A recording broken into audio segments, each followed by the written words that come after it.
રાજપીપળાના sessions કોર્ટે ડેડિયાપાડાના આમ આદમી પાર્ટીના ધારાસભ્ય ચેતર વસાવા તેમની પત્ની સહિત 9 આરોપીઓને વન વિભાગના કર્મચારી પર હુમલો તેમજ હવામાં ફાયરિંગ અને ખંડણીના ગંભીર કેસમાં દોષિત ઠેરવી 7 વર્ષની સખત કેદની સજા ફટકારતા ગુજરાતના રાજકારણમાં ગરમાવો આવ્યો છે।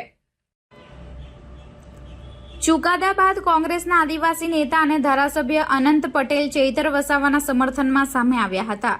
તેમણે ભાજપ સરકાર પર આકરા પ્રહારો કરતા જણાવ્યું કે ન્યાયપાલિકાના આ ચુકાદાને લઈ તેમને પહેલેથી જ શંકા હતી। સરકાર વિરુદ્ધ અવાજ ઉઠાવનારા અને જનહિતના પ્રશ્નો ઉઠાવનારા આદિવાસી નેતાઓને નિશાન બનાવવામાં આવી રહ્યા હોવાનો તેમણે આક્ષેપ કર્યો હતો। અનંત પટેલે જણાવ્યું કે ભાજપ સરકારના વિરોધમાં કોઈ બોલે, આંદોલન કરે અથવા લોકોના પ્રશ્નો ઉઠાવે તો તેને વિવિધ કેસોમાં સંડોવી દેવાનો પ્રયાસ કરવામાં આવે છે। તેમણે આ સમગ્ર ઘટનાને આદિવાસી સમાજ પર અત્યાચાર ગણાવી હતી। પોતાના પર થયેલા હુમલાનો ઉલ્લેખ કરતા અનંત પટેલે કહ્યું કે તેમના પર જીવલેણ હુમલો થયો હોવા છતાં આરોપીઓને સરળતાથી જામીન મળી ગયા હતા, જ્યારે લોકોના પ્રશ્નો ઉઠાવનારા લોકપ્રતિનિધિઓને જેલમાં મોકલવામાં આવી રહ્યા છે। તેમણે આશંકા વ્યક્ત કરી હતી કે આગામી દિવસોમાં અન્ય આદિવાસી નેતાઓને પણ ખોટા કેસોમાં ફસાવવાના પ્રયાસો થઈ શકે છે। અનંત પટેલે વધુમાં જણાવ્યું હતું કે આ માત્ર ચૈતર વસાવાની લડાઈ નથી, પરંતુ સમગ્ર આદિવાસી સમાજની લડાઈ છે અને તેઓ હંમેશા ચૈતર વસાવા તથા આદિવાસી સમાજની સાથે ઊભા રહેશે।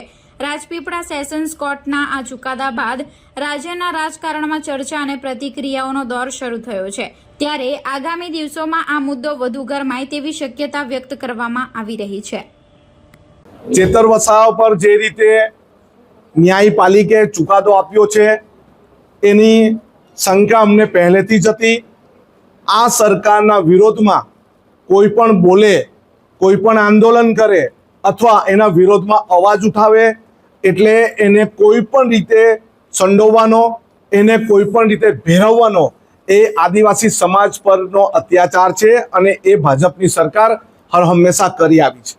અમારા પર પણ હુમલો થયો અને એના આરોપીને તાત્કાલિક જામીન મળી ગયા। અમને હાઈકોર્ટમાંથી જામીન મળ્યા હતા। અમારા પર પણ કેસ ચાલે છે અને અમારા પર પણ સજા થાય તો કોઈ નવાઈની વાત નથી। આવનારા દિવસમાં મનસુખભાઈ પણ કોઈ ગુનામાં ભેરવાઈ જાય કે દર્શનાબેન દેશમુખ પણ કોઈ ગુનામાં ભેરવાઈ જાય એમાં કોઈ શંકાને સ્થાન નથી। આ સરમુખત્યારવાળી સરકાર છે, જી હજુરીવાળી સરકાર છે।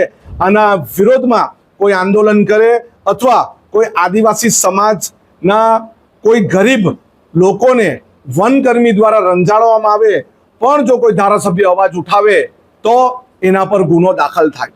એને ગ્લાસ માર્યો કે નહીં માર્યો એ પછીની વાત છે।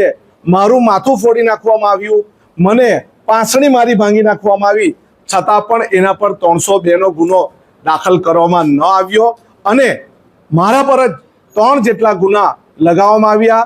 એટલે આ ચેતરભાઈની સાથે સમગ્ર આદિવાસી સમાજ છે, અમે એમની સાથે રહીશું।